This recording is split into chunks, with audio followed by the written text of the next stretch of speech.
Marilah kita berdoa. Sekali lagi Bapa Surgawi, terima kasih karena memberkati kami oleh kehadiran-Mu. Terima kasih atas firman-Mu. Kami hidup dalam dunia di mana segala-galanya seperti bergejolak tak terkendali.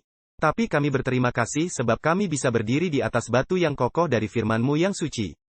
Untuk mengetahui apa yang terjadi, apa sedang terjadi, dan apa yang akan segera terjadi di dunia ini. Kami mohon tuntunan-Mu saat kami membuka kitab suci-Mu hari ini. Kirimkanlah roh suci-Mu melalui pelayanan malaikat-malaikat, agar jelas dalam pikiran kami. Dan untuk membuka hati kami. Dan kami berterima kasih telah mendengarkan doa kami. Sebab kami memohon dalam nama Yesus. Amin. Israel baru saja menyeberangi Laut Merah. Dan mereka baru saja menyanyikan lagu Musa yang terdapat dalam Keluaran 15.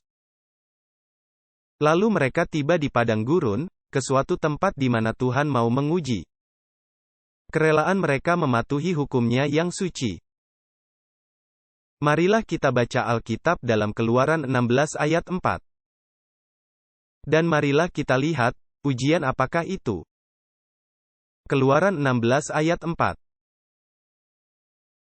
Lalu berfirmanlah Tuhan kepada Musa, sesungguhnya aku akan menurunkan dari langit hujan roti bagimu. Maka umat itu akan keluar dan memungut sebanyak yang perlu tiap-tiap hari. Mengapa mereka harus melakukan ini? Perhatikan, supaya aku menguji mereka. Apakah ini ujian bagi Israel? Ya, supaya aku menguji mereka apakah mereka mau. Apa? Mau hidup berjalan menurut hukumku atau tidak? Dengan kata lain, tujuan ujian ini adalah untuk melihat apakah Israel bersedia mematuhi apa? Hukum Tuhan yang suci. Inilah ujiannya. Maka Alkitab katakan bahwa Tuhan menurunkan apa yang dikenal sebagai mana dari surga. Nah, kata mana artinya apa ini?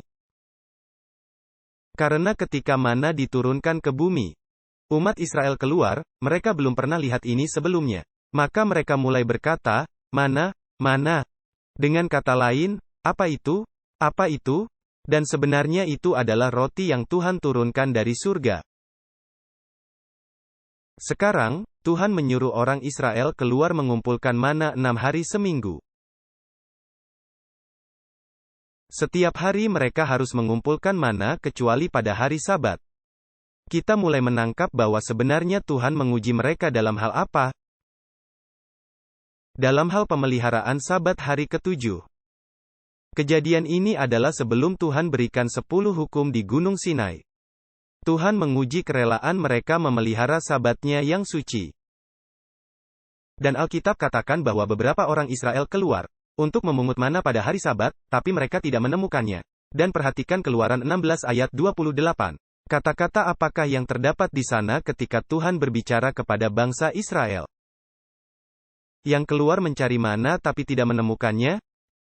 Di sini Tuhan berkata, berapa lama lagi kamu menolak mengikuti apa? Segala perintahku dan hukumku? Menarik sekali, Tuhan saat itu belum menyatakan perintah-perintahnya atau hukum-hukumnya. Itu nanti dalam Keluaran pasal 20. Jadi, berarti hari Sabat itu sudah ada sebelum Tuhan berikan di Gunung Sinai. Anda paham yang saya katakan? Karena Tuhan berkata, berapa lama lagi kamu menolak mengikuti segala perintahku dan hukumku? Dan khusus perintah ini mengenai larangan memungut mana pada hari apa? Pada hari Sabat. Dengan kata lain, ini suatu perintah untuk memelihara hari Sabat Tuhan yang suci. Nah, jelaslah bahwa Tuhan ingin mengajarkan suatu pelajaran yang dalam melalui mana ini. Dan kita tahu, sebab sesudah Tuhan berikan mana kepada bangsa Israel, Dia perintahkan agar bangsa Israel mengambil sejumlah mana dan ditaruh dalam buli-buli dari emas. Dan diletakkan di dalam tabut perjanjian. Tentu hal ini sangat penting. Karena hanya ada 3 benda yang berada di dalam tabut perjanjian yang akan kita lihat. Pertama adalah 2 loh batu hukum, yaitu 10 perintah. Yang kedua, tongkat Harun yang bertunas. Dan ketiga adalah buli-buli emas yang berisi mana. Mari kita baca tentang buli-buli berisi mana ini. Keluaran 16 ayat 32-34. Lalu Musa berkata, Beginilah perintah Tuhan. Ambillah segomer penuh, satu gomer itu kira-kira setengah galon. Ambillah segomer penuh. Untuk disimpan turun-temurun. Supaya mereka melihat roti, yang kuberi kamu makan di padang gurun. Ketika aku membawa kamu keluar dari tanah Mesir. Dan Musa berkata kepada Harun, ambillah sebuah buli-buli, taruhlah mana di dalamnya segomer penuh. Dan tempatkanlah itu di hadapan Tuhan. Untuk disimpan turun-temurun. Seperti yang diperintahkan Tuhan kepada Musa. Demikianlah buli-buli itu ditempatkan Harun di hadapan. Apa? Ingat, kesaksian itu apa? Loh kesaksian. Kita bahas itu tadi malam. Demikianlah buli-buli itu ditempatkan Harun di hadapan tabut kesaksian Allah. Sekarang, saya hendak membaca Ibrani pasal 9, di mana jelas dikatakan bahwa buli-buli mana dan tongkat Harun dan 10 perintah ada di dalam tabut perjanjian. Perhatikan Ibrani 9 ayat 1-5. Dikatakan di sana, memang perjanjian yang pertama juga mempunyai peraturan-peraturan untuk pelayanan ibadah dan untuk bait kudus di dunia. Sebab telah dipersiapkan sebuah kemah. Bilik pertama di mana terdapat kaki dian. Dan meja dan roti sajian. Yang disebut bait kudus. Bilik yang mana ini? Ini adalah bilik suci. Dan dikatakan selanjutnya ayat 3. Dan di belakang tirai yang kedua. Bagian kemah yang disebut bilik maha kudus. Terjemahan yang lebih tepat adalah, yang terkudus dari yang kudus. Terdapat pedupaan emas, dan tabut perjanjian. Yang semua sisinya disalut dengan emas. Dan sekarang perhatikan apa yang terdapat di dalam tabut perjanjian. Dikatakan, di dalamnya terdapat buli-buli emas berisi mana. Tongkat Harun yang bertunas.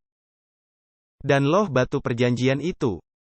Dan di atasnya terdapat kerub kemuliaan menaungi tutup pendamaian. Tetapi hal-hal ini tidak bisa kita bicarakan sekarang secara terinci. Jadi, pertanyaannya, apakah mana ada di dalam tabut perjanjian? Ya benar. Apakah tongkat Harun terdapat di dalam tabut perjanjian? Ya, kita akan berbicara tentang tongkat Harun ini nanti dalam seri ini. 10 perintah tentu terdapat di dalam tabut perjanjian. Tetapi sekarang kita punya masalah kecil. Kebetulan dalam kitab Ibrani menggambarkan kemah suci yang dibangun di padang gurun. Tetapi bagaimana dengan bait suci Salomo? Apakah buli-buli mana dan tongkat Harun ada di bait suci yang dibangun Salomo? Disinilah terdapat masalahnya. Mari kita baca 1 Raja-Raja 8 ayat 9. 1 Raja-Raja 8 ayat 9. Di sini berbicara mengenai tabut perjanjian. Dan perhatikanlah rincian yang sangat menarik. Dikatakan di sana, dalam tabut itu tidak ada apa-apa. Selain dari 2 loh batu yang diletakkan Musa ke dalamnya di Gunung Horeb. Ketika Tuhan mengadakan perjanjian dengan umat Israel. Pada waktu mereka keluar dari tanah Mesir. Jadi, di dalam bait suci yang dibangun Salomo, apakah satu-satunya yang terdapat di dalam tabut perjanjian? Di sini dikatakan, hanya ada apa? 2 loh batu yang diletakkan Musa ke dalamnya di Gunung Horeb. Jadi, langsung timbul pertanyaan. Apa yang terjadi dengan buli-buli mana dan apa yang terjadi pada tongkat Harun? Di antara masa kemah suci di padang gurun. Dan masa bait suci yang dibangun oleh Salomo? Mungkinkah salah satu dari kedua tulisan itu ada yang salah? Mungkinkah kitab Ibrani itu salah dengan mengatakan mana dan tongkat Harun ada di dalam tabut perjanjian? Tetapi kemudian kita tahu dalam 1 Raja-Raja dikatakan itu tidak ada di dalam tabut perjanjian. Jadi apakah terdapat perbedaan atau ketidaksesuaian dalam Alkitab? Tidak. Kita tidak setuju dengan pendapat bahwa ada kontradiksi dalam Alkitab. Jadi pertanyaannya adalah bagaimana kita menyesuaikan apa yang terdapat di dalam tabut yang dikemas suci di padang gurun dengan apa yang terdapat di dalam tabut di bait suci yang dibangun Salomo? Saya mau menyampaikan kutipan dari Ellen White. Karena dia menyelesaikan hal yang nampaknya bermasalah ini. Perhatikan Early Writings, halaman 32. Ini sangat menarik. Dan ada dukungan Alkitab terhadap apa yang dia katakan. Itu akan saya berikan sebentar lagi. Tuhan membawanya dalam penglihatan ke bait suci surgawi. Di kota suci, Yerusalem baru.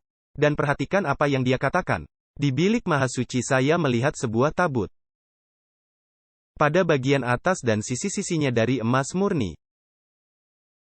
Pada setiap ujungnya ada kerup yang indah. Dengan sayap-sayap mereka terbentang di atasnya. Wajah mereka saling berhadapan dan mereka memandang ke arah bawah. Di antara malaikat-malaikat ini terdapat sebuah ukupan emas. Di atas tabut itu di mana malaikat-malaikat itu berdiri, ada sinar kemuliaan yang amat terang yang tampaknya seperti takhta di mana Tuhan bersemayam. Itulah Sekinah. Lalu dia katakan, Yesus berdiri di samping tabut. Dan ketika doa orang-orang saleh naik kepadanya, dupa di dalam ukupan itu akan berasap.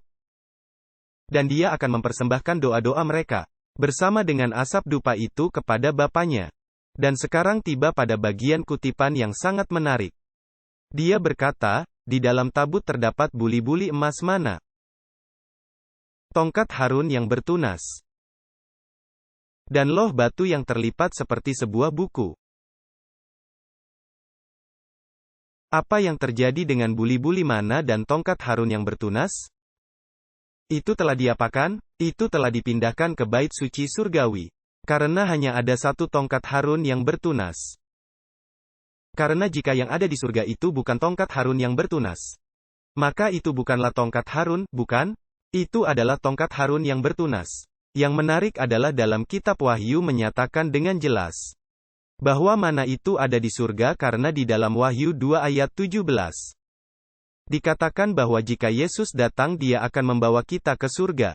Dan dia akan memberi kita makan mana yang tersembunyi. Dan di manakah mana itu disembunyikan? Itu disembunyikan di dalam tabut perjanjian. Jadi, buli-buli mana ini ada di surga. Dan tongkat Harun yang bertunas ada di surga sekarang. Suatu saat antara kemah suci yang di padang gurun dan bait suci yang dibangun Salomo. Kedua benda tersebut ditempatkan di dalam bait suci surgawi. Tetapi sekarang kita perlu bertanya, pelajaran apakah yang Tuhan hendak ajarkan melalui mana ini? Pelajaran penting dan vital apakah yang membuat mana itu begitu bermakna? Sehingga mana ditaruh di dalam tabut perjanjian, bersama dengan 10 perintah? Marilah kita teliti hal ini dengan membaca Injil Yohanes 5 ayat 39-40. Lalu kita melangkah ke ayat 45-46. Yohanes 5 ayat 39-40, 45-46. Di sini Yesus berbicara kepada sekelompok orang Yahudi, dan perhatikan apa katanya. Kamu menyelidiki kitab-kitab suci. Kitab suci mana yang dimaksud Yesus? Tentulah kitab perjanjian lama, karena saat ini Yesus masih hidup di dunia. Perjanjian baru belum ditulis. Jadi ini adalah perjanjian lama. Kamu menyelidiki kitab-kitab suci, kata Yesus, sebab kamu menyangka di dalamnya kamu mendapatkan hidup yang kekal. Dan kitab-kitab itulah yang memberi kesaksian tentang siapa? Tentang aku, kata Yesus. Jadi pertanyaannya adalah, tulisan-tulisan Musa itu mengacu kepada siapa? Kepada siapakah kitab-kitab itu mengacu? Itu menunjuk kepada Yesus. Sekarang marilah kita baca ayat 40. Kata Yesus, namun kamu tidak mau datang kepadaku agar memperoleh hidup itu. Kamu ke kitab-kitab suci sebab mau mendapat hidup kekal, pikirmu di dalamnya ada hidup kekal, namun kamu tidak mau datang kepadaku. Kitab-kitab suci itu mengacu kepadaku agar kamu bisa beroleh hidup kekal. Lalu perhatikan ayat 45. Jangan kamu menyangka bahwa aku akan mendakwa kamu di hadapan Bapa. Ada seorang yang akan mendakwamu yaitu Musa, yang kamu percaya. Sekarang kita tiba bagian kunci dari ayat ini. Sebab jika kamu percaya kepada Musa, tentu kamu akan percaya juga kepadaku, sebab ia menulis tentang aku. Jadi Musa menulis tentang siapa? Dia menulis tentang Yesus. Kitab suci bersaksi tentang siapa? Itu bersaksi tentang Yesus. Dengan kata lain, tulisan-tulisan Musa berpusat pada Yesus Kristus. Sekarang kita akan pelajari satu ayat khusus, dan ayat-ayat lain yang berhubungan dengan itu. Tetapi ada satu ayat khusus yang saya mau Anda perhatikan. Ulangan 8 ayat 3, satu ayat dari tulisan Musa. Ulangan 8 ayat 3. Di sini Tuhan berbicara tentang sewaktu Dia memberikan mana. Dan alasannya mengapa Dia memberikan mana. Ingat, pelajaran mana itu sangat bermakna. Itu ujian bagi bangsa Israel untuk melihat apakah mereka mau memelihara Sabat Tuhan atau tidak.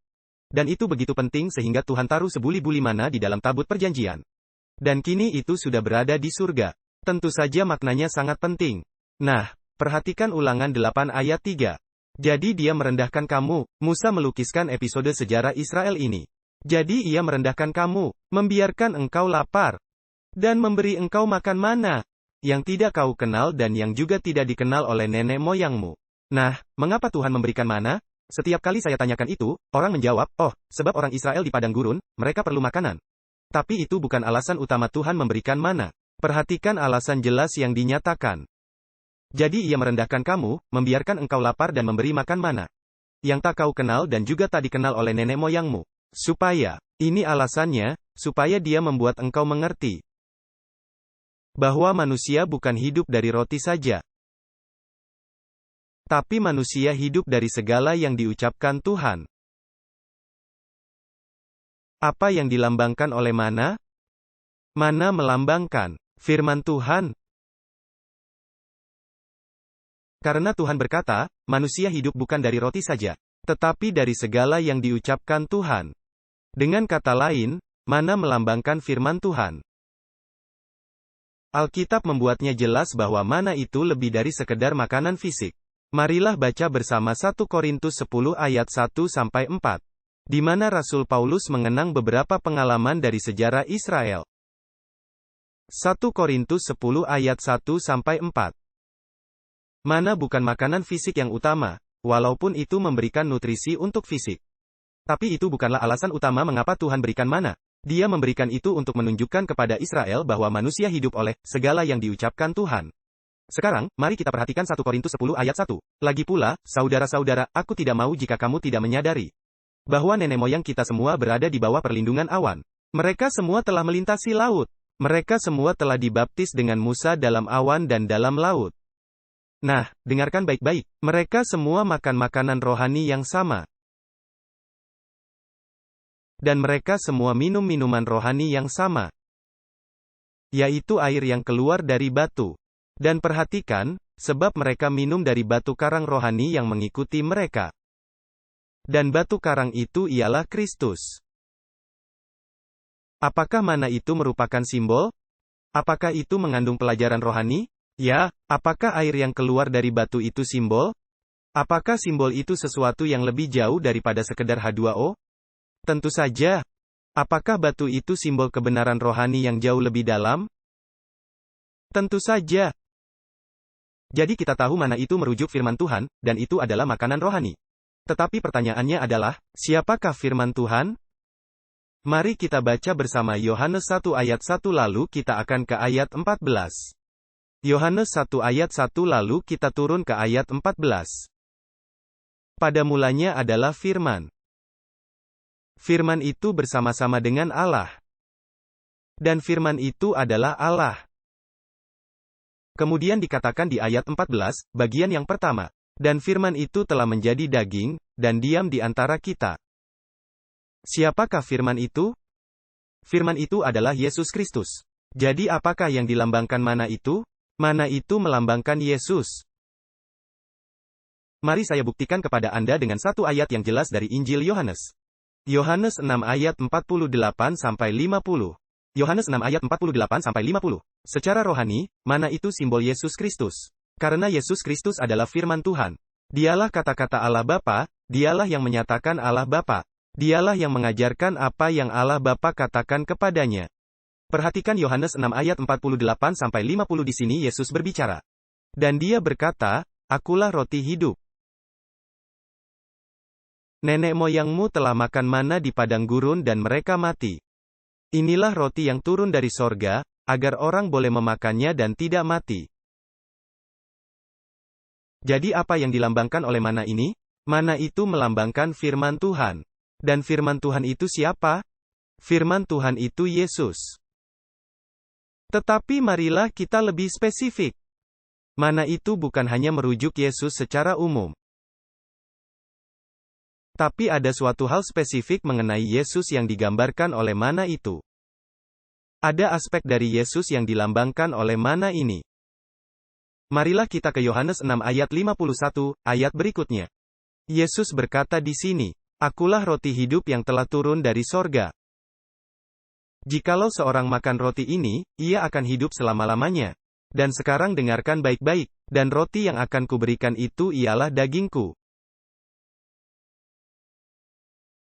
yang akan kuberikan untuk hidup dunia. Jadi secara spesifik mana mewakili apanya Yesus? Itu melambangkan apanya? Itu melambangkan dagingnya. Anda paham hal ini? Jadi, mana itu melambangkan firman Tuhan. Firman Tuhan melambangkan Yesus. Tetapi secara spesifik mana itu melambangkan apanya Yesus? Itu melambangkan apanya? Dagingnya. Jangan lupa hal itu. Itu adalah kunci dari semua yang akan kita pelajari. Mana melambangkan daging Yesus? Nah, marilah kita ke Keluaran 16 ayat 19-20. Lihatlah, kita harus kembali ke Perjanjian Lama ke episode mana? Karena Yesus berbicara tentang mana. Jadi sumber yang baik untuk mendapatkan apa yang dia hendak ajarkan adalah ke kisah tentang mana di Perjanjian Lama. Perhatikan Keluaran 16 ayat 19-20. Berapa harikah seharusnya mana itu dipungut? Mana itu harus diambil selama 6 hari. Hari apakah saja mana itu tidak boleh dipungut? Mana tidak boleh dipungut pada hari Sabat. Nah, apa yang terjadi jika ada yang memungut pada hari Rabu dan menyimpannya untuk hari Kamis? Atau pada hari apa saja selain hari Sabat? Mari kita baca hal itu.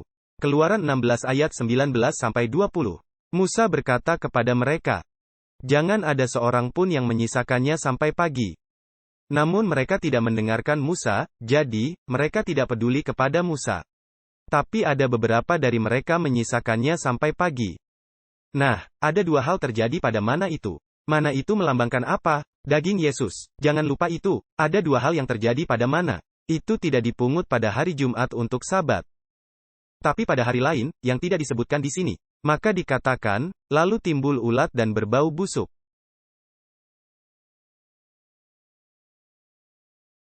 Apakah ini roti biasa? Jika kita pergi ke toko dan membeli roti, dan kita tidak membukanya hari ini tetapi membukanya besok. Ketika Anda membuka kemasannya keesokan harinya, roti itu berulat dan berbau busuk? Tidak. Nah, seumpama kita biarkan saja dalam kemasannya selama seminggu. Dan kita tidak membukanya hingga seminggu kemudian. Saat kita membukanya, wow, apakah bau busuk dan penuh ulat? Tidak. Pasti tidak. Coba saya tanya, apa yang menimbulkan ulat dan bau busuk? Itu adalah apa yang mati? Daging mati yang membusuk. Bukankah begitu? Tentu saja. Tetapi sekarang perhatikan, apa yang terjadi dengan mana yang dipungut pada hari Jumat untuk Sabat. Keluaran 16 ayat 23-24. Mana itu melambangkan apa? Daging Yesus. Bagus. Keluaran 16 ayat 23-24. Lalu berkatalah Musa kepada mereka, "Inilah yang dikatakan Tuhan. Besok adalah hari perhentian penuh. Sabat yang kudus bagi Tuhan." Perhatikan, Sabat itu bukan bagi bangsa Yahudi, tetapi Sabat yang kudus bagi Tuhan. Pangganglah yang perlu dipanggang hari ini, yaitu pada hari Jumat. Yang perlu kamu rebus, rebuslah. Dan kumpulkan segala kelebihannya, untuk disimpan sampai pagi. Jadi dikumpulkannya sampai pagi hari, seperti yang diperintahkan Musa. Perhatikanlah, ini sangat menarik, dikatakan. Dan itu tidaklah berbau. Apa? Tidaklah berbau busuk dan tidak berulat di dalamnya. Anda tahu, saya pernah menyelidiki tentang kata sting atau bau busuk ini. Anda ingat kisah Lazarus? Anda tahu ketika Yesus berkata, "Singkirkanlah batu itu," apa yang orang-orang katakan? "Tuhan, dia sudah berbau." Jika menggunakan bahasa kuno King James, dia sudah berbau busuk. Tuhan, mayat yang berbau busuk. Benar, mayatlah yang mengeluarkan ulat. Maka jika mana dipungut pada hari Jumat, dan disimpan untuk hari Sabat, mana itu tetap segar sebagaimana pada saat dia dipungut pada hari Jumat. Nah, apa yang Tuhan hendak ajarkan dengan hal ini? Kita harus ke kitab Injil untuk memahami interpretasi tentang hal yang Tuhan hendak ajarkan. Marilah kita lihat 3 ucapan terakhir yang dibuat Yesus di atas salib. Matius 27 ayat 46 adalah ucapan kelima Yesus Kristus di atas salib sebelum kematiannya. Matius 27 ayat 46 dan dengarkan baik-baik apa yang dikatakan di sini. Sekitar jam yang ke-9. Apakah sudah jam yang ke-9? Tidak, waktu itu, sekitar jam yang ke-9. Berserulah Yesus dengan suara nyaring. Eli, Eli, lama sabachthani? Artinya, Allahku, Allahku, mengapa engkau meninggalkan aku? Nah, ini ucapan yang kelima di atas salib. Marilah kita sekarang ke ucapan ke-6 Yohanes 19 ayat 30. Yohanes 19 ayat 30. Dikatakan di sana, jadi sesudah Yesus meminum anggur asam itu, berkatalah ia, sudah, apa? Sudah selesai, lalu ia menundukkan kepalanya dan menyerahkan nyawanya. Tetapi Matius dan Yohanes tidak memberikan seluruh ceritanya. Karena ada satu ucapan yang diberikan sebelum yang ini. Tapi itu tidak dicatat dalam Injil Yohanes. Anda bertanya, ucapan apa itu? Mari kita baca Lukas 23 ayat 46. Ini adalah ucapan Yesus yang terakhir di atas salib. Setelah dia berkata, sudah selesai. Perhatikanlah Lukas 23 ayat 46. Lalu ketika Yesus telah berseru dengan suara nyaring, dia berkata, "Ya Bapa, ke dalam tangan-Mu kuserahkan rohku." Sesudah berkata demikian dia, apa? Ia menghembuskan nafasnya yang terakhir. Jadi Yesus berkata, Allahku, Allahku, mengapa engkau meninggalkan aku? Itu menjelang jam yang ke-9. Mungkin tidak lama setelah itu dia berkata, sudah selesai. Lalu tepat pada jam yang ke-9, dia berkata, "Ya Bapa, ke dalam tangan-Mu kuserahkan rohku." Dan Anda bertanya, bagaimana Anda tahu bahwa itu tepat jam yang ke-9? Tahukah Anda jam berapakah yang dimaksud jam yang ke-9? Itu adalah pukul 3 sore. Anda berkata, oh, jadi jam ke-9 itu pukul 3 sore? Bagaimana bisa jam 3 sore? Ya, sebab orang Yahudi menghitung jam yang pertama itu pukul 6 pagi. Dan jam yang ke-12 itu saat matahari terbenam. Jadi, jam yang ke-9 adalah pukul 3 sore. Saya ingin Anda perhatikan Keluaran 12 ayat 6. Saya mau tunjukkan kapan tepatnya Yesus mati. Keluaran 12 ayat 6. Ini mengenai kematian domba Paskah. Anda ingat waktu kita bahas kematian domba Paskah? Kapan domba itu dikorbankan? Pada hari ke-14 bulan Nisan, bukan? Bulan Nisan adalah bulan pertama dalam kalender keagamaan bangsa Yahudi. Dan jam berapakah domba itu dikorbankan? Itu dikorbankan. Perhatikan Keluaran 12 ayat 6, waktunya dinyatakan. Kamu harus mengurungnya sampai hari yang ke-14 bulan ini, yaitu bulan Nisan. Lalu seluruh jemaah Israel yang berkumpul, harus menyembelihnya. Kapan? Pada waktu petang. Itu bukanlah terjemahan yang baik. Versi lain katakan pada waktu petang. Tapi secara harfiah dalam bahasa Ibrani di mana ayat ini ditulis, itu disebutkan di antara dua petang. Dengan kata lain itu tidak dikatakan senja, dan tidak dikatakan malam. Secara harfiah dikatakan, di antara dua petang. Anda bertanya apa maksudnya, di antara dua petang? Baiklah, saya jelaskan. Bagi orang Yahudi, petang pertama adalah setelah matahari mencapai puncaknya. Dan mulai perjalanannya menurun menuju sore hari. Petang yang kedua adalah ketika matahari itu terbenam. Apakah Anda paham? Saya akan bacakan pernyataan suatu komentar, saya cek beberapa komentar, semuanya sepaham dalam hal ini. Jadi ketika matahari mencapai puncaknya waktu tengah hari. Itulah dimulainya petang pertama karena matahari mulai menuju sore hari. Matahari mulai turun. Malam yang kedua adalah pada waktu matahari terbenam. Kebetulan dalam bahasa Spanyol kita sebut las horas de la mañana y las horas de la tarde, artinya sore. Artinya petang hari. Jadi kita perlu mengerti bahwa kedua petang itu adalah tengah hari dan pukul 6 petang. Saya akan bacakan komentar dari Jamison Fawcett Brown. Ini bukan komentari Masehi Advent hari ke-7 tentang Keluaran 12 ayat 6. Di antara dua malam, adalah istilah yang dipakai untuk menggambarkan bagian dari suatu hari. Di antara penurunan dan terbenamnya matahari. Atau di antara tengah hari dan terbenamnya matahari. Jadi pukul berapa Yesus mati? Dia mati pada jam ke-9. Yaitu persis antara apa? Antara jam ke-6 yaitu tengah hari. Dan jam ke-12 yaitu saat matahari terbenam. Yesus mati tepat pada jam ke-9, yaitu tepat pukul 3 sore. Apakah Anda bisa mengikutinya? Ini amat sangat penting. Dengan kata lain, Yesus berkata, "Ya Bapa, ke dalam tangan-Mu kuserahkan rohku." Itu tepat pukul 3 sore dan saat itu tirai di bait suci robek menjadi dua. Terjadi gempa bumi. Dan domba melarikan diri dari tangan imam. Nah, coba saya tanya, saat Yesus berkata, "Sudah selesai, ke dalam tangan-Mu kuserahkan rohku." Apakah dia sudah sediakan jalan yang sempurna untuk keselamatan? Apakah dia memiliki kehidupan sempurna untuk diberikan kepada siapa saja yang datang kepadanya dalam pertobatan? Untuk menggantikan kehidupan kita yang berdosa? Tentu saja. Sudahkah dia jalani kematian yang seharusnya dialami setiap orang, supaya bila saya datang kepadanya dengan iman dan pertobatan, dan mengakui dosa-dosa saya, maka dia akan memperhitungkan kematiannya seolah-olah itu adalah kematian saya? Tentu saja. Saat Yesus berkata, "Sudah selesai, ke dalam tangan-Mu kuserahkan rohku." Dia telah menyediakan jalan yang sempurna untuk keselamatan. Nah, Yesus mati pada pukul 3 sore, tetapi dengarkanlah baik-baik. Setelah kematian domba, domba itu harus disiapkan. Karena setelah matahari terbenam, orang-orang Yahudi mengambil bagian dalam perayaan roti tidak beragi. Jadi selama 3 jam sore itu, mulai pukul 3 sore hingga matahari terbenam. Yang mereka lakukan adalah mereka harus membakar domba itu seutuhnya. Mereka bersihkan domba itu dan mereka persiapkan lalu mereka bakar. Kemudian setelah matahari terbenam, mereka makan domba itu bersama roti tidak beragi dan sayur pahit. Coba saya tanya sekarang, saat Yesus mati pukul 3 sore, apakah tubuhnya perlu disiapkan? Lihat saja semua hal yang harus dilakukan antara pukul 3 sore dan menjelang matahari terbenam.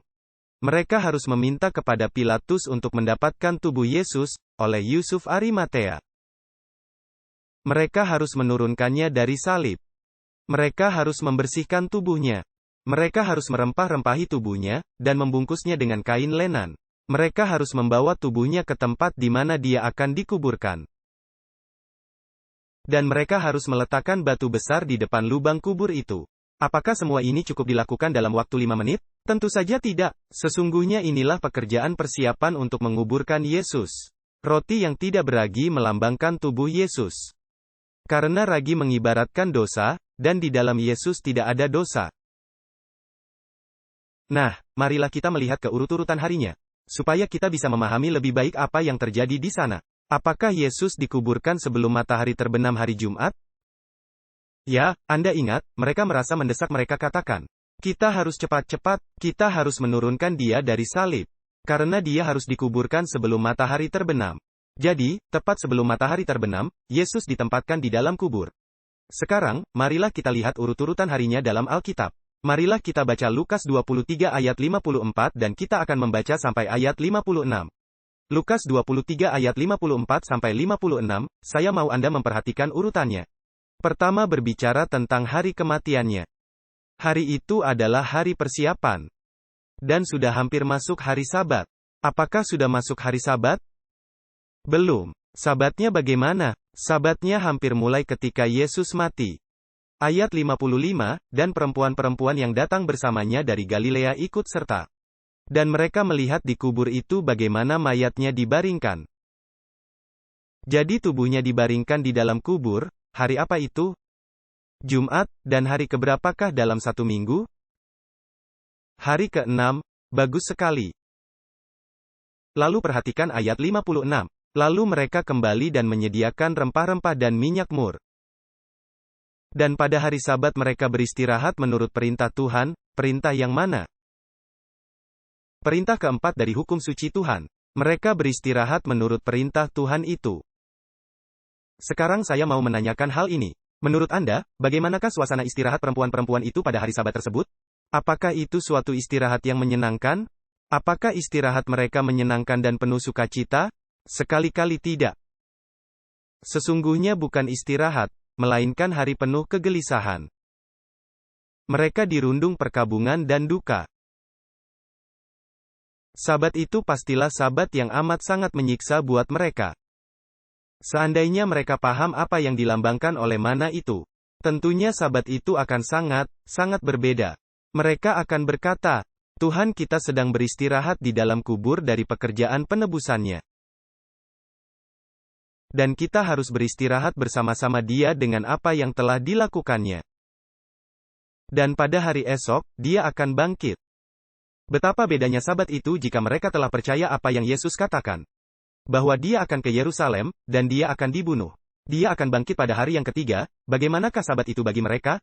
Tentunya mereka akan mengerti bahwa Yesus sedang beristirahat di kubur dari pekerjaan penebusannya. Sebagaimana dia beristirahat pada hari yang ketujuh dari pekerjaan penciptaannya. Mereka pasti akan berkata, Tuhan kita telah selesaikan penyelamatannya untuk kita. Betapa luar biasanya dia, tentunya mereka akan menikmati hari Sabat perhentian itu. Tetapi mereka tidak mengerti. Mereka baru mengerti kemudian. Mari saya bacakan tulisan dari Ellen White yang terdapat dalam artikel yang ditulisnya. Yang berjudul, The Man of Sorrows, terbitan tanggal 28 Februari tahun 1898. Dengarkan bagaimana dia mengaitkan penciptaan dengan penebusan. Dia katakan, Allah Bapa dan Anak, berhenti setelah pekerjaan penciptaannya. Lalu dia mengutip dari kitab suci. Demikianlah diselesaikan langit dan bumi dan segala isinya. Dan pada hari ketujuh Allah menyelesaikan pekerjaan yang telah dibuatnya itu. Lalu Allah memberkati hari ketujuh itu. Dan menguduskannya, karena pada hari itulah dia telah berhenti. Lalu dia memberi komentar. Kematian Kristus sudah dirancang terlaksana tepat pada saat hal itu terjadi. Sudah merupakan rancangan Tuhan bahwa pekerjaan yang Yesus harus lakukan haruslah terlaksana pada hari Jumat. Menurut rencana Allah, harus bagaimanakah pekerjaan Kristus? Harus selesai terlaksana pada hari Jumat. Sekarang dengarkan baik-baik, agar pada hari Sabatnya, dia harus beristirahat di dalam kubur. Sebagaimana Allah Bapa dan Anak berhenti setelah menyelesaikan pekerjaan penciptaan mereka. Saat yang tampaknya kekalahan Kristus, justru adalah saat kemenangannya. Rencana besar ini telah dirancang sebelum dasar bumi ini diletakkan. Telah terlaksana dengan sukses. Jadi apa yang dilakukan Yesus ketika perempuan-perempuan itu beristirahat? Yesus juga sedang apa? Beristirahat. Pada hari apa dalam pekan itu? Pada hari ketujuh. Pada hari apakah Yesus berhenti setelah dia menyelesaikan pekerjaan penciptaan? Hari ketujuh. Jadi, Anda lihat, Yesus adalah pencipta menurut Alkitab. Yohanes 1 ayat 3 berkata, segala sesuatu dijadikan oleh dia. Dan tanpa dia tak satu pun yang telah dijadikan. Yesuslah pencipta dalam kitab Kejadian. Dan setelah dia menyelesaikan pekerjaan penciptaan, dia berhenti. Dan setelah dia menyelesaikan pekerjaan penebusan, dia beristirahat pada Sabat hari ketujuh. Lalu, pada hari apa Yesus bangkit?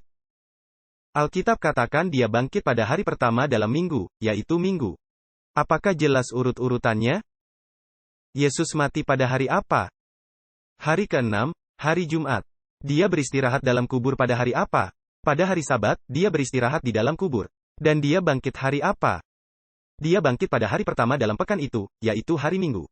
Nah, Anda bertanya, di mana-mananya kita tinggalkan tadi? Nah, marilah kita kembali ke episode mana. Sebab kita mau lihat pelajaran besar apakah yang Tuhan hendak ajarkan dengan mana. Mari kita ulangi. Apa yang dilambangkan oleh mana? Firman Tuhan. Firman Tuhan itu apa? Yesus.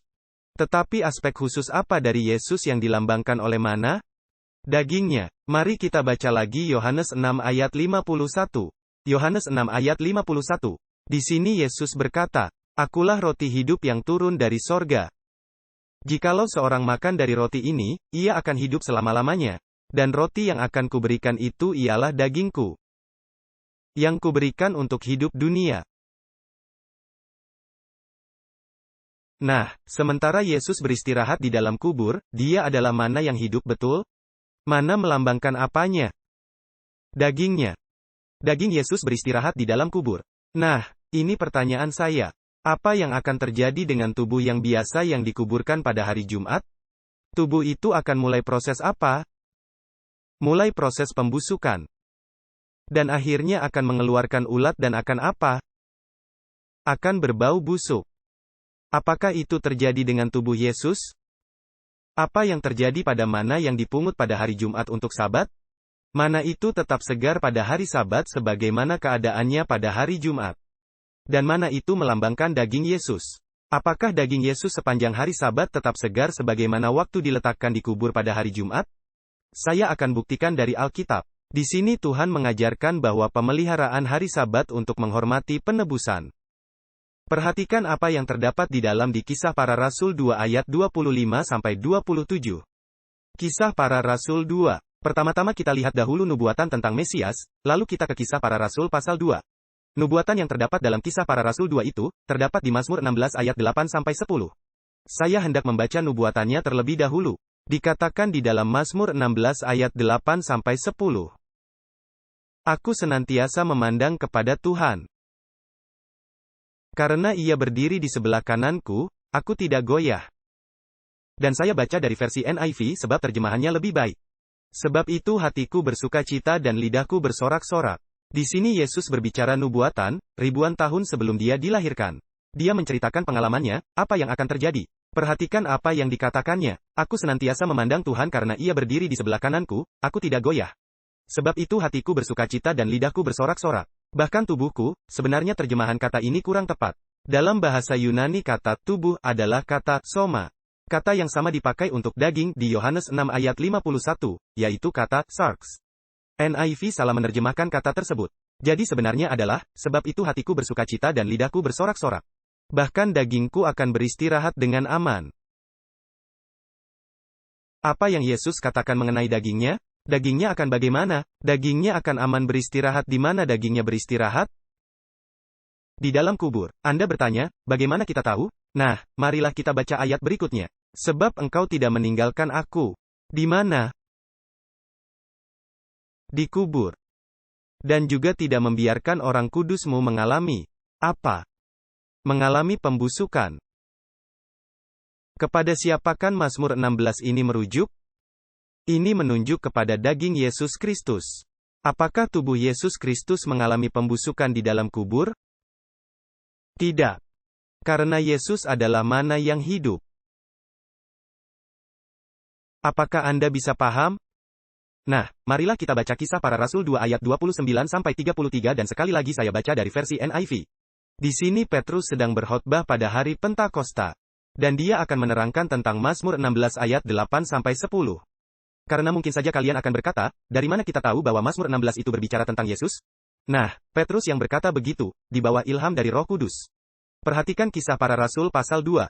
Dan mari kita baca mulai dari ayat 29 dan kita lanjutkan hingga ayat 33. Petrus berkata di sini, saudara-saudara, aku bisa berkata-kata dengan yakin kepadamu. Bahwa Daud, bapa bangsa kita, telah mati dan dikubur. Dan kuburannya masih ada pada kita sampai hari ini. Nah, Mazmur ini tidak berbicara tentang Daud, karena kuburannya ada di sini dan dia sudah mati. Perhatikan ayat 30.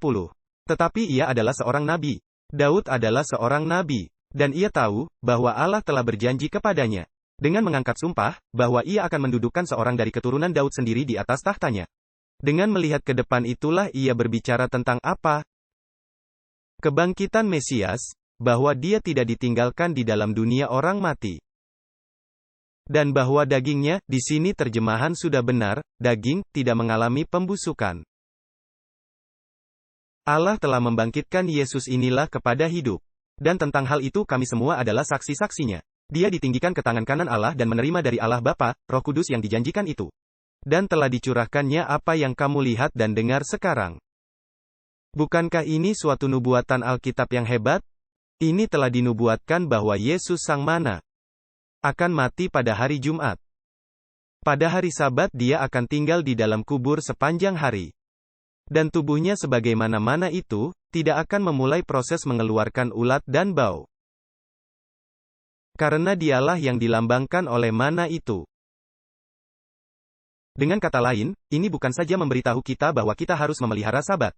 Tetapi ini memberitahu kita bahwa Yesus memelihara Sabat dengan beristirahat di dalam kubur pada hari Sabat. Dan mereka yang berada di luar seharusnya juga beristirahat, sepenuhnya memahami apa yang dilakukan Yesus. Sementara Yesus beristirahat di dalam, seharusnya mereka di luar juga beristirahat, memahami apa yang telah diselesaikan oleh Yesus. Sekarang, kita perlu bertanya, mengapa Yesus bangkit pada hari Minggu? Anda tahu, orang Kristen hari ini berkata bahwa Yesus bangkit pada hari Minggu. Karena dia menghendaki orang Kristen tahu bahwa hari Minggu itu suci. Dan bahwa kita seharusnya pergi ke gereja pada hari Minggu. Dan kita seharusnya menghormati Yesus dengan merayakan hari kebangkitannya. Anda tahu, bahkan Paus Yohanes Paulus II, dalam surat pastoralnya Dies Domini, dia berusaha memberikan kesan kepada orang-orang dengan sejumlah hal yang dilakukan Yesus pada hari Minggu. Mari saya sebutkan daftar hal itu. Yesus bangkit pada hari Minggu. Yesus menampakkan dirinya kepada dua orang muridnya pada perjalanan ke Emmaus pada hari Minggu. Yesus menampakkan dirinya kepada murid-muridnya pada Minggu malam. Dia menampakkan dirinya lagi kepada mereka hari Minggu berikutnya. Roh Kudus dicurahkan pada hari Minggu. Injil pertama kali diproklamasikan pada hari Minggu. Baptisan yang pertama terjadi pada hari Minggu. Jadi Paus ini membuat daftar panjang dan berkata, lihatlah, ini karena Tuhan mau kita sekarang memelihara hari Minggu. Tapi sehubungan dengan apa yang sudah kita pelajari, kita sekarang tahu bahwa Yesus bangkit pada hari Minggu. Bukan karena hari Minggu itu penting, tetapi karena hari sebelum hari Minggu itu yang penting. Anda lihat, Yesus harus beristirahat di dalam kubur pada hari apa? Sabat. Jadi pada hari apa dia akan bangkit? Itu dia. Maafkan untuk ekspresi ini. Tetapi karena Yesus harus menggenapi episode mana, dan dia harus beristirahat di dalam kubur pada hari Sabat sesuai dengan hukum, 10 perintah Tuhan. Jadi, hari apa yang kita bisa duga dia bangkit?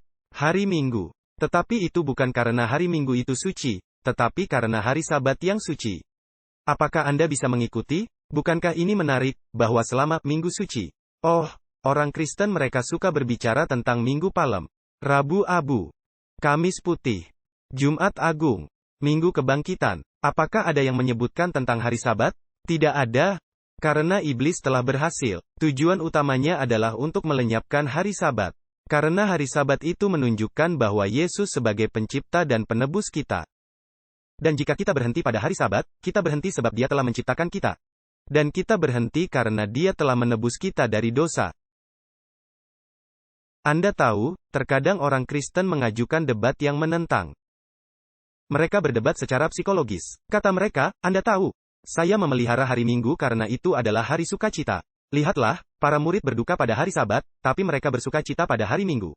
Dan orang Kristen yang tidak mempelajari Alkitabnya, mereka telan bulat-bulat seluruh kebohongan ini. Mereka menelan bulat-bulat semuanya dan mereka mempercayainya. Karena mereka tidak mempelajari sendiri Alkitab. Coba saya tanya, apakah hari Sabat waktu itu harus menjadi hari yang sedih? Bukankah Yesus sudah peringatkan murid-muridnya bahwa Dia akan pergi ke Yerusalem? Bahwa Dia akan mati, dan akan bangkit pada hari ketiga? Tentu saja, bukankah maksud Yesus agar hari Sabat itu menjadi hari penantian yang penuh sukacita? Tentu saja, lebih jauh, bahkan ini lebih menyedihkan. Pada hari Minggu malam, saat hari kebangkitan itu, para murid tidak percaya Yesus telah bangkit. Itu terdapat di dalam kitab Injil. Jadi mana mungkin mereka bersukacita pada hari Minggu jika mereka tak percaya Yesus bangkit? Jadi argumentasi itu tidak masuk akal. Tapi orang yang tidak mempelajari Alkitab mereka dan mendengar apa yang pendeta mereka katakan. Mereka berkata, itu luar biasa. Kita harus memelihara hari Minggu karena Yesus berkata kita harus memelihara hari Minggu. Tetapi hal itu tidak demikian. Nah, Anda tahu bahwa Sabat itu bukan saja menunjuk ke belakang ke peristiwa penciptaan. Bukan hanya menunjuk ke Yesus sebagai penebus kita sekarang ini. Tetapi hari Sabat juga mempunyai dimensi nubuatan. Sabat ini akan dipelihara di dunia yang diperbarui. Pada waktu akan datang. Pada waktu Tuhan menciptakan kembali langit yang baru dan bumi yang baru. Marilah kita baca bersama Yesaya 66 ayat 22-23. Yesaya 66 ayat 22-23. Di sini jelas disebutkan bahwa dalam kerajaan yang akan datang di dunia baru, kita akan memelihara Sabat Tuhan yang suci. Untuk memperingati penciptaan langit baru dan bumi baru. Dikatakan di sini, sebab sama seperti langit yang baru. Perhatikan ini, sebab sama seperti langit yang baru dan bumi yang baru. Yang akan kujadikan itu, tinggal tetap di hadapanku, demikianlah firman Tuhan. Demikianlah keturunanmu dan namamu akan tinggal tetap. Dan yang akan terjadi, bulan berganti bulan. Nah, jangan bingung mengenai bulan baru ini. Munculnya bulan baru menandai awal dari bulan. Kata itu diterjemahkan bulan dalam Perjanjian Lama. Misalnya dalam bahasa Spanyol dikatakan, mes en mes. Karena munculnya bulan baru menandai awal bulan.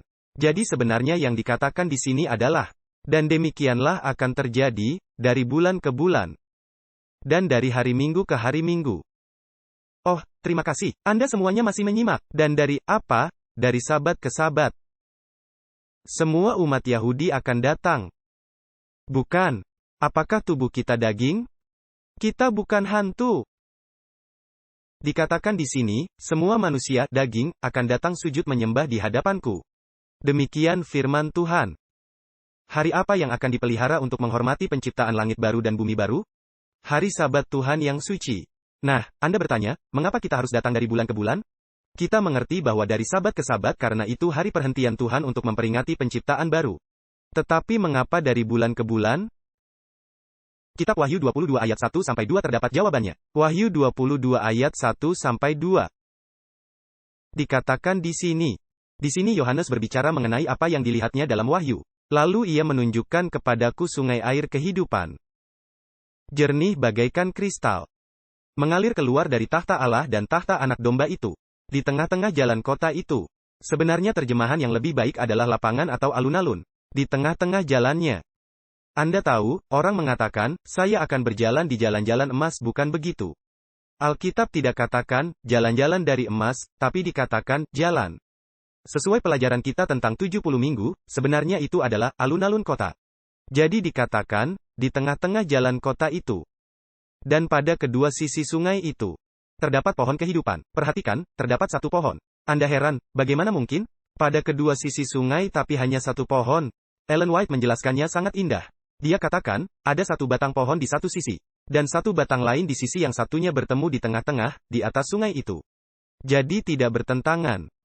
Dikatakan, pohon kehidupan itu berbuah 12 macam buah. Nah, dengarkan baik-baik, pohon itu mengeluarkan buahnya setiap bulan. Daun pohon itu untuk menyembuhkan bangsa-bangsa. Berapa seringkah pohon kehidupan itu mengeluarkan buahnya? Setiap bulan. Berarti kita akan datang mengambil bagian dari pohon kehidupan itu setiap apa? Setiap bulan. Surat-surat kepada jemaat-jemaat Tuhan katakan bahwa Dia akan memberi kita makan dari pohon kehidupan. Jadi kita akan memakannya, tapi itu berbuah setiap bulan. Jadi sekarang kita tahu kenapa kita datang ke sana setiap bulan. Dan kita juga datang untuk apa? Kita juga datang setiap pekan, hari Sabat, untuk memperingati penciptaan langit dan bumi baru. Ada yang bertanya, pendeta, Anda yakin kita akan datang dan menyembah di hadapan Tuhan pada hari Sabat? Bukankah dikatakan tidak akan ada matahari atau bulan? Jika tidak ada matahari atau bulan, bagaimana bisa ada perhitungan hari? Bagaimana bisa ada perhitungan bulan? Masalahnya adalah orang tidak membaca Alkitab secara teliti. Marilah kita baca ayat tersebut, Wahyu 21 ayat 23. Wahyu 21 ayat 23. Jadi kita harus baca dengan teliti. Alkitab tidak berkata tidak akan ada matahari atau bulan. Dengarkan apa yang dikatakan. Kota itu. Bukan dunia baru, kota itu tidak memerlukan matahari dan bulan. Apakah dikatakan di sana tidak ada matahari atau bulan? Tidak, tapi dikatakan, kota itu tidak perlu matahari atau bulan untuk menyinarinya. Sebab kemuliaan Allah meneranginya dan anak domba itu adalah cahayanya. Saya berikan ilustrasi agar Anda bisa mengerti. Seumpama di tengah hari, bulan Juli, sama dengan musim panas di Fresno, saya sedang berjalan di jalanan. Dan saya memegang senter di tangan. Lampu senter itu menyala dan saya mengarahkan sinarnya di jalan. Apakah cahayanya menyala? Tentu saja menyala. Seseorang menghampiri saya dan berkata, "Apa kamu sudah gila? Maksudmu gila apa? Senter ini menyala, bukan?" Dan orang itu berkata, "Mana? Saya tidak melihatnya." Kita tidak bisa melihatnya di atas jalan. Mengapa? Karena kemuliaan matahari itu begitu terang seakan-akan lampu senter itu tidak bersinar. Dengan kata lain, kemuliaan Tuhan akan sedemikian terangnya. Sehingga cahaya matahari dan bulan tidak kelihatan. Bacalah Yesaya 24 ayat 23 di mana dikatakan bahwa matahari dan bulan akan malu di hadapan kemuliaan Tuhan. Nah, mari saya menyebutkan satu hal sebagai penutup. Di dalam bilik maha suci bait suci, Tuhan menaruh tabut perjanjian. Dan perintah hari Sabat ditekankan di dalam tabut perjanjian. Ellen White mendapat penglihatan di mana dia melihat hukum Tuhan di surga. Dan dia berkata, ada suatu cahaya yang bersinar pada hukum Sabat itu. Dan ada orang Advent akan bertanya, dari mana Anda tahu itu? Di mana tertulis dalam Alkitab? Saya akan beritahukan di mana. Hari Sabat itu ditekankan pentingnya. Apa yang terdapat di dalam tabut perjanjian? 10 perintah Tuhan. Apakah Sabat terdapat di dalam 10 perintah Tuhan? Tentu saja, itu adalah hukum yang keempat. Tapi apakah Tuhan menaruh sesuatu di dalam tabut perjanjian untuk menekankan pentingnya Sabat itu? Dan menekankan bahwa hal itu adalah ujian dan bahwa hal itu sangat penting. Ya, Tuhan taruh apa di sana? Mana itu ditaruh untuk menekankan hari Sabat. Dan Tuhan berkata, jika kamu tidak memahaminya dari 10 perintah itu, Pahamilah maknanya dari mana. Marilah kita baca Ulangan 10 ayat 1-2 dan ayat 5 sebagai penutup. Dikatakan di sana, pada waktu itu berfirmanlah Tuhan kepadaku. Kau pahatlah, Tuhan berbicara kepada Musa. 2 loh batu yang serupa dengan yang mula-mula. Lalu naiklah kepadaku ke atas gunung, dan buatlah sebuah tabut dari kayu. Aku akan menuliskan pada loh itu firman yang terdapat pada loh yang mula-mula yang kau pecahkan. Dan engkau harus taruh, di mana? Di dalam tabut itu. Lalu aku kembali turun dari atas gunung dan meletakkan loh batu itu ke dalam tabut yang telah kubuat. Disitulah ditaruh seperti yang diperintahkan Tuhan kepadaku. Nah, dengarkanlah yang hendak saya katakan. Kita akan membahas pada seminar berikut mengenai apa yang terjadi pada tahun 1844. Ada kekecewaan besar pada 1844. Ketika Yesus masuk ke bilik Maha Suci. Orang sama sekali tidak tahu apa yang hendak Yesus lakukan. Mereka tidak mengerti. Sama seperti waktu Yesus dieluk-elukan, orang-orang tidak mengerti. Tapi kemudian mereka mempelajari Alkitab, dan mengerti bahwa tanggalnya benar. Tapi peristiwa yang terjadi pada tanggal itu, itulah yang dipahami salah. Setelah kekecewaan besar itu, para pendiri gereja Masehi Advent hari ke-7, kembali ke Alkitab.